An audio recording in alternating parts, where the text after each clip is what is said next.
Sure, I'll call it. Okay. Heads. Tails. It is heads. Heads always wins. Rule of big things. Okay.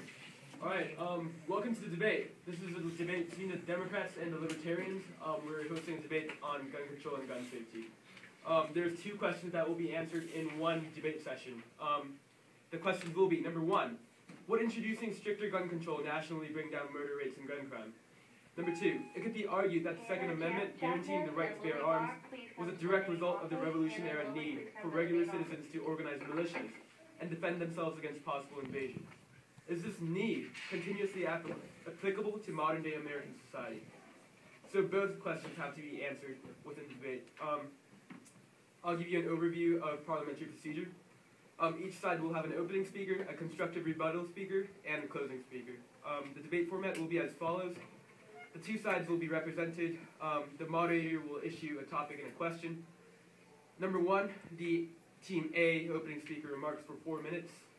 The B opening speaker will remark for 4 minutes also. And then both speakers will have a crossfire session where both sides can question each other and answer accordingly. This will be set at 3 minutes, but then the moderator can use his discretion to end it early or late. And then a constructive speaker remarks for 4 minutes, the rebuttal speaker remarks for 4 minutes. They have a crossfire of 3 minutes. And then the closing speaker for Team A will speak for 2 minutes, and then Team B will speak for 2 minutes. Is the procedure understood? The audience must remain silent. There must be no personal attacks made during this course of debate. We will begin once I have the timer ready. So you have the opening speech. All right. First of all, I'd like to thank the Young Democrats for initiating this, setting all of it up. It's great. It's a great tradition to be starting. I believe the reason we're having this debate now is because of the Newtown shooting. I think that's fairly obvious. It's on all of our minds. And as Representative Gabby Gifford said at the Senate hearing yesterday, something must be done. Right? This is a problem we have. As crime rates have gone lower in the U.S., the number of mass shootings has been increasing. Obviously, we need to take some action. And the Libertarian Club does not disagree. Obviously, some action needs to be taken. However, we contend that morally, it is not right to remove from law-abiding citizens the right of self-defense for the purpose of a public good. And it is empirically not right because, in fact, removing from citizens the right of self-defense does not make them safer. I'll give you the example of the shooter in Aurora, Colorado, who drove past, and I mean this literally, drove past two other movie theaters that allowed guns on the premises in order to go do the shooting at the one that was a gun-free zone. Obviously it wasn't so gun-free after all. Now, we will prove empirically through data gathered by the FBI, by Gallup, and by other poll-taking agencies and by other data collection agencies that when law-abiding citizens have the right to defend themselves, violence goes down, murder goes down, rape goes down, car thefts go down, property crimes go down. Both usually the number of total crimes committed and the rate at which those crimes are committed, meaning if crime is on an ascended path, it usually slows down.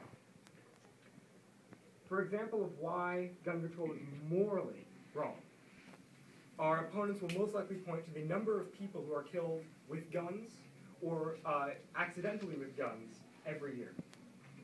We don't think it's a good thing. We don't like, as lovers of liberty, we don't like it when people are killed by each other, by accidents, by anything.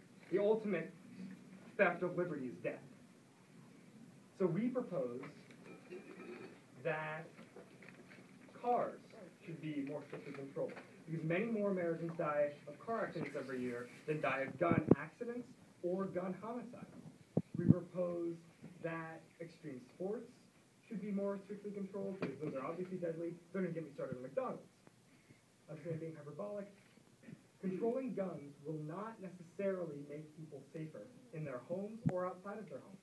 And we have data that suggests that, in fact, having a gun in the home does not make it statistically significantly more likely you will have an accident in your home involving a gun. There are many things we can do to improve the safety of our society. 1 minute. Thank you. We can have increased background checks, though obviously background checks can never be truly universal as long as a black market for guns exists, which it always will. We propose improving the mental health systems in this country, which are abysmal, as I'm sure Ms. Herzog will tell you, for dealing with people who may have violent tendencies or may be very ill, which is a tragedy. We propose, in fact, making it easier for law-abiding citizens to get what are called non-discretionary right to carry permits, whereby if they meet qualifications for a concealed carry permit, they must be issued one if they want one.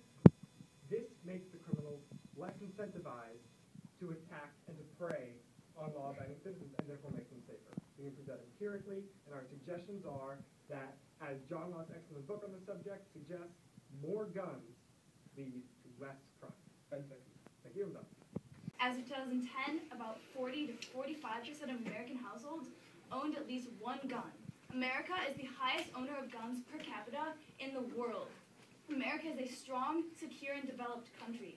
We are one of the only strong, secure, and developed countries that have such a high per capita ownership of guns. Why do we need these guns? The answer is we don't. So more guns, regardless of whether in the hands of what the NRA dubs as good guys, does not increase the rates of injury, death, or suicides. This has been proven. As the Harvard Injury Control Research Center director says, generally if you live in a civilized society, more guns means more death. There is no evidence that guns reduce crime. None at all. This is evident in many other international countries, developed countries with strong governments and strong law systems such as our own. More guns equals more deaths, more violence. It's the very sole purpose of guns themselves.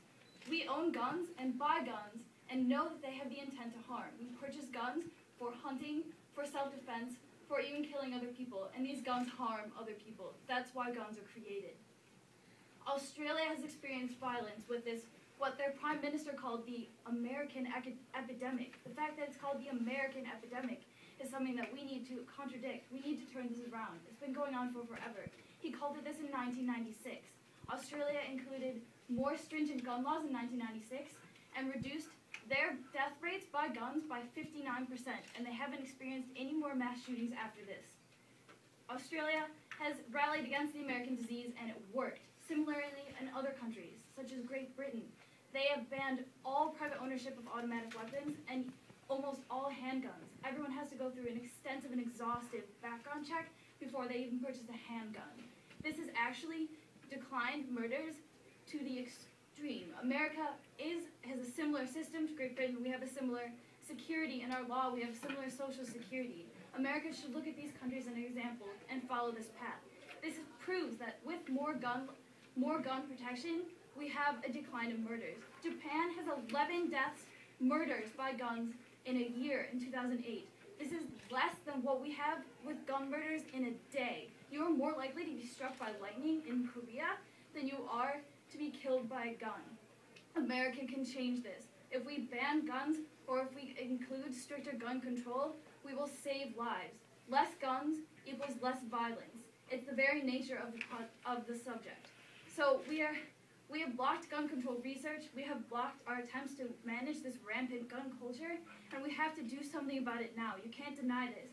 Gun safety is something we need to encourage. Gun control is something that we can no longer ignore.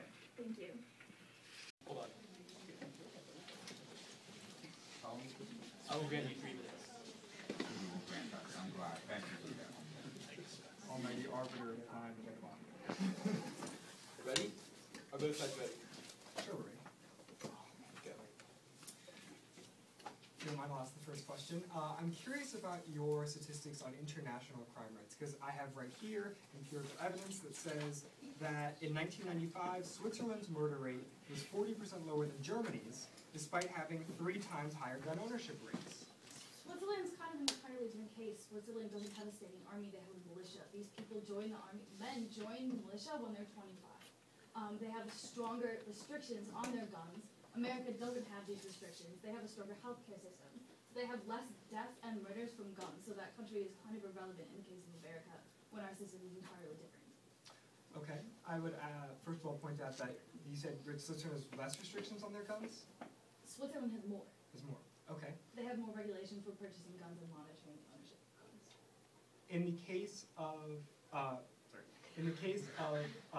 Korea and Japan, I would ask you how you find it empirically reasonable to compare two countries that are entirely homogenous, entirely the same culture, the same race, if you want to use that word, unlike the United States, without the significant drug problems the United States has, and make a comparison between the two countries based on that.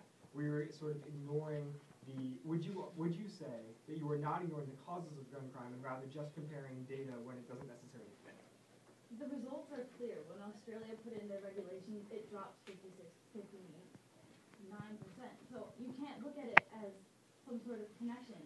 All these countries who have stringent gun laws experience a decrease. It's not just that. It's not just that we're connecting some sort of homogeneous society with less violence. We've banned gun control, and they've experienced a complete decrease in gun violence. Similarly, you have suggested that we have more background checks and more mental health care. This is kind of a part of gun control. Do you think that's decreasing the size of government, the opposite? I never said the government is doing it. Okay, then you suggest to do that. I would point to the hospital system that exists in the United States, where many hospitals are private or they're part of charities. Much of the mental health care system in the U.S. is run privately with public support. But it's not yet, and I'm not saying it won't be soon, but it's not yet a government-run program. And frankly, compared to many places in the world, it works pretty well. So I never said it had to be a government-run healthcare system, but How on earth are you going to link government approval of gun ownership and private hospital approval of guns and connect them to private selling of guns? How on earth are you going to connect that? I don't understand the question. What do you mean? How are you going to make hospitals go through this approval system with owning guns? The government is the one who regulates who can own what sort of gun.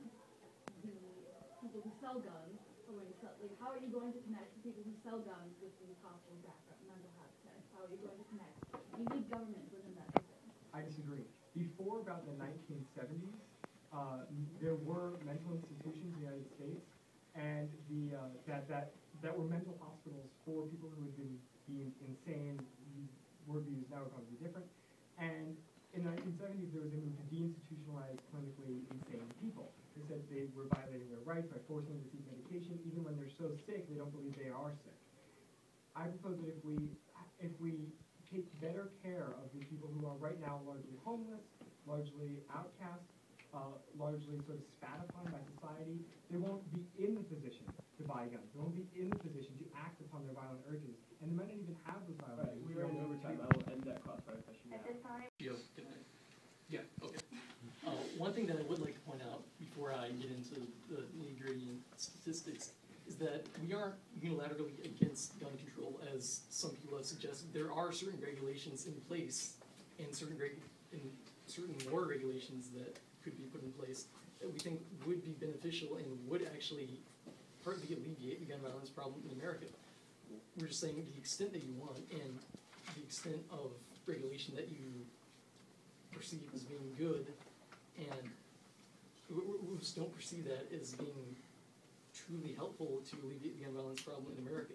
There are things that we can do right now that would not only protect people's rights and freedoms, but also, alleviate the gun violence problem in America without simply, outright banning or further restricting the ownership of guns to the extent that you've suggested, such as banning high-capacity magazines, banning the so-called assault weapons, so on and so forth. The first thing that I would like to bring to the table is your suggestion that we need universal background checks. I think that you may not have specifically mentioned this, but I believe that your side generally agrees that universal background checks are a good thing and would alleviate the gun violence problem in America. The thing is, they're entirely unenforceable. When you talk about private-to-private sales, gun laws only incentivize and de-incentivize certain actions. They don't physically stop people from doing things. If I were to want to sell a gun to Ben without having to go through a background check system, the law, while it criminalizes that action, it does not physically penalize me for doing it secretly there is no actual enforceable way for you to stop private sales, and the vast majority of firearms obtained by criminals, obtained by the mentally ill, come from these private sales. Transactions between family members, transactions between friends. There is simply no real way that you can truly regulate that system. The second thing that I'd like to talk about are gun-free zones, which Ben was talking about earlier. They are completely unenforceable as well. Gun-free zones simply denote that guns are illegal in that area. They don't denote that you cannot physically bring a gun into that area. There is no physical, actual impediment to bringing, as you say, assault weapons, weapons of mass destruction into a movie theater, or into a school, or into a place of business that restricts that stuff. I mean, when you consider really the extent of, sorry, what am I trying to say? When you consider the extent that laws regulate where guns can and cannot be in society, it really makes no logical sense because, Gio. It's upside Give him an extra 10 seconds. Yeah. No, it's not.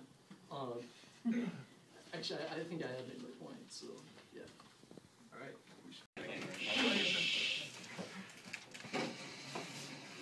The first major contention that the Young Libertarians make is that more guns creates more safety, that more guns creates less violence.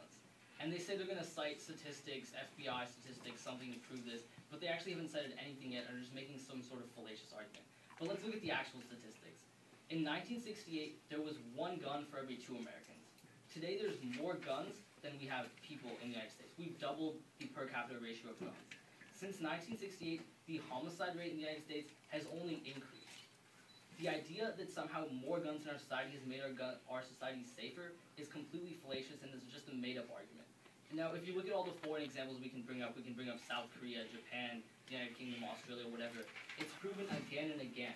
If you ban guns in society, there's less gun crime.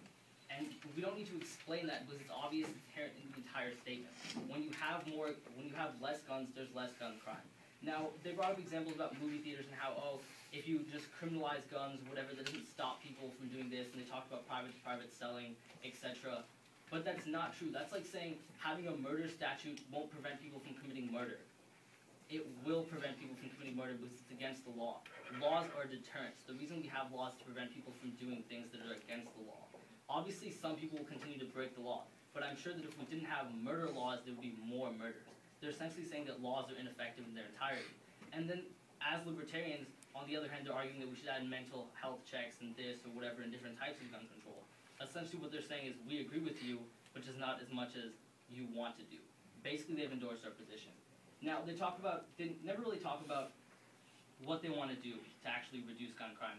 I know some positions being argued on their side are, put armed security guards in schools or something to that nature, or, assault weapons, taking away assault weapons is really just a feel-good idea. But 1 in 5 law enforcement officers in the United States is killed with an assault weapon. Columbine is an example of a shooting. The Columbine school had an armed security guard. These are clear examples to show you that these ideas don't actually work and don't do anything. Now they can talk about weapons and how weapons make society safer, more enforcement, police, whatever. In New York City, recently there was a shooting outside the Empire State Building. Police shot, I think it was 16 times and hit 9 bystanders before they shot the suspect with the gun. According to the New York Police Department, only 18% of shots fired by officers in armed engagements actually strike their target. If they're saying that somehow more guns in society can create more safety, they're making a completely delusional argument.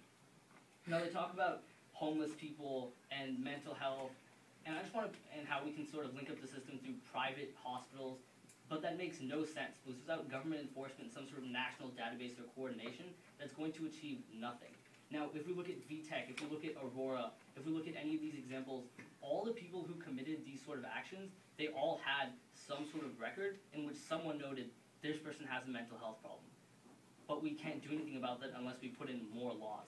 They talked about how in the 1960s there were movements in the United States to take away practices where you can put people in a mental health facility against their will.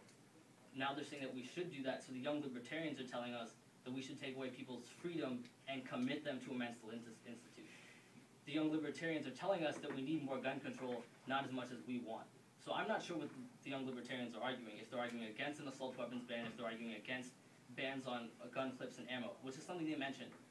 In the Gabby Gifford shooting, the 12th bullet of the clip was the clip that shot a 9-year-old girl. If they're telling me that we shouldn't cap clips at 10 bullets, 10 seconds. I don't know what they're saying. Thank you. Speakers. How do you propose to reduce gun violence? Essentially, our goal is to not only ensure that non-discretional right to carry laws are enacted throughout the states, because it has been proven in Florida, Oregon, and Pennsylvania that 5 years after these laws were enacted, crime rate. So basically you're saying more guns is the solution. No, we're saying more people who are licensed and trained to use guns. You know, that's definitely a So competitive you violent crime. propose like single training teachers as well.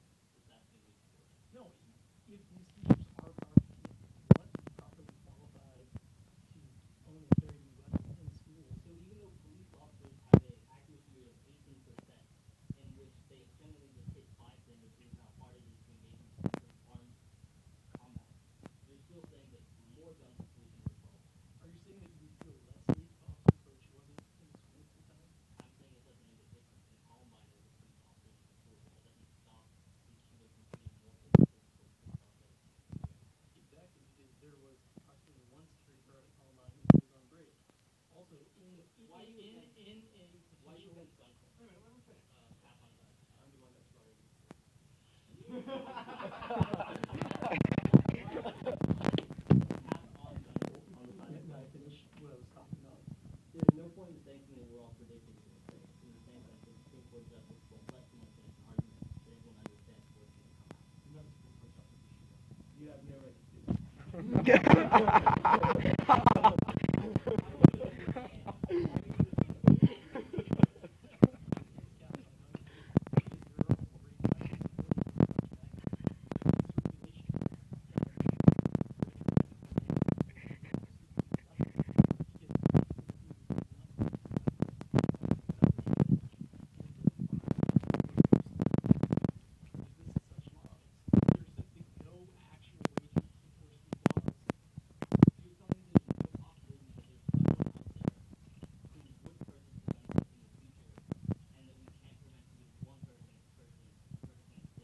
No, not at all, but if somebody has ill towards another and wants to kill somebody, and if they're barred a legal way to acquire a gun still, then they will find a legal way to do so.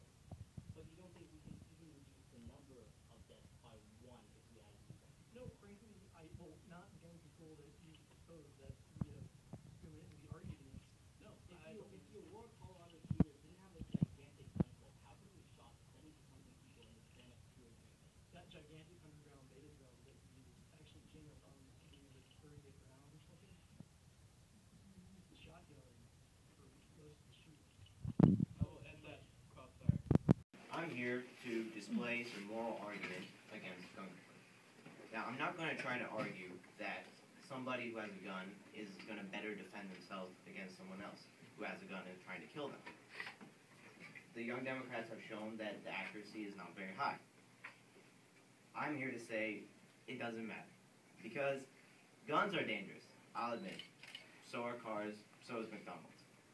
But the thing that makes people want to have gun control laws and not restrictions on automobiles is because they say that guns are meant for hurting people.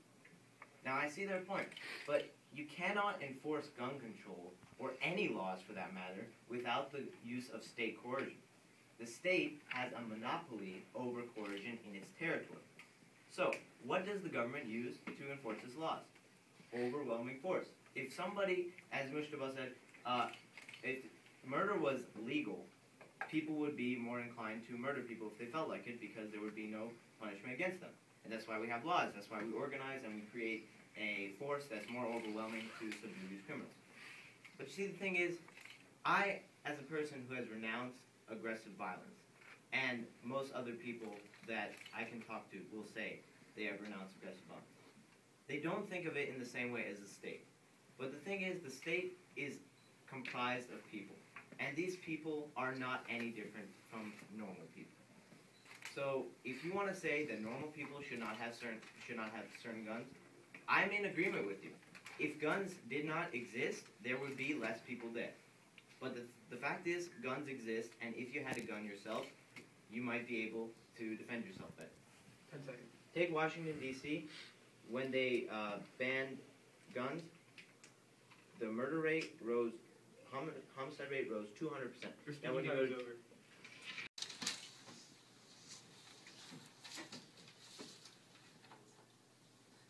The first thing I would like to address is what the previous speaker brought up on his last argument, essentially arguing that DC's gun laws caused homicide. But to be clear, your gun laws are only as effective as your neighbor's gun laws. In DC, criminals were buying guns in Virginia and Maryland and bringing them into the district. They weren't buying them in the district. They argue repetitively that simply because a law may or may not be ineffective is a significant reason why we should not pass the law.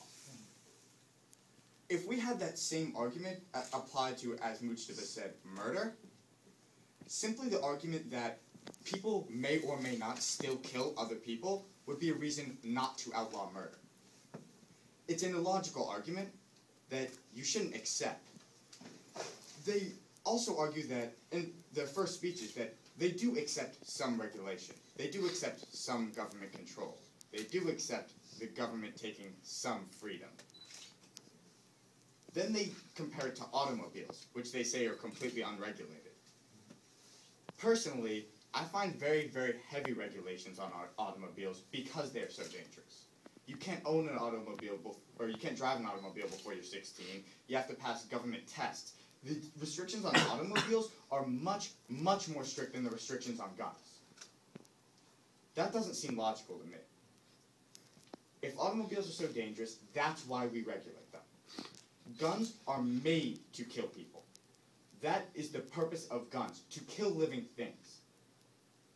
Such a weapon is not something we should leave unregulated. Background checks and mental health exams done by the government, because that's the only practical entity that can do these background checks and mental health exams. A law needs to be passed to institute these. Only the government can do it, so the government should do it.